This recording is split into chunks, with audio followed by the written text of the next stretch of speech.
अस्सलामुअलैकुम वरहमतुल्लाहि वबरकातुहू। प्यारे दोस्तों, अगर आप भी बकरा ईद से पहले अपनी तमाम हाजतें, तमाम दुआएं और तमाम परेशानियां दूर करके चैन और सुकून की ज़िंदगी गुजारना चाहते हैं तो आपके लिए इस वीडियो को देखना बहुत ज़्यादा ज़रूरी है। प्यारे दोस्तों, आज हम कलाम इलाही की एक बहुत ही मशहूर और पाकीज़ा सूरत यानी सूरह कौसर, इन्ना आतैना कल कौसर फसल्लि लिरब्बिका वनहर इन्ना शानिअका हुवल अबतर को बकरा ईद से पहले पढ़ने का वजीफा बताएंगे। सबसे पहले मैं आपको बता दूं कि इस अमल को आपको कब करना है। साथियों, इस अमल को आपको बकरा ईद जब आए तो उससे एक दिन पहले की रात यानी 9 ज़िलहिज्जा की रात को इस वजीफे को बाद नमाज इशा पढ़ना है। साथियों, इशा की नमाज पढ़ने के बाद आपको उसी जगह बैठ जाना है। सबसे पहले 11 मरतबा दुरूद पाक जो भी आपको याद हो वो 11 मरतबा पढ़ लेना है। उसके बाद दोस्तों सूरह कौसर जो आपकी स्क्रीन पर अभी मौजूद है उसको 1001 मरतबा पढ़ना है। उसके बाद फिर से वही दुरूद पाक जो आपने शुरू में पढ़ा था 11 मरतबा उसको फिर से पढ़ लेना है। अब साथियों वजीफा मुकम्मल हुआ। अब बात करते हैं इसकी फजीलतों के बारे में। साथियों, वजीफा मुकम्मल होते ही अपने हाथों को खुदा की बारगाह में उठाना है और गिड़गिड़ाकर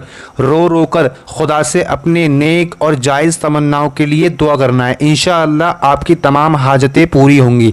साथियों, इस वजीफे को करने की बरकत से आपकी तमाम परेशानियां और बीमारियां दूर होंगी और इसकी बरकत से आपके कारोबार, माल और दौलत में खूब इजाफा होगा और आपके घर में तमाम बलाएं और आफतें दूर हो जाएंगी इंशाअल्लाह। प्यारे साथियों, अच्छी बात को सुनकर उसे दूसरों तक पहुंचाना सदका जारिया होता है और इसका अज्र हमें मरने के बाद ता क़यामत तक मिलता है।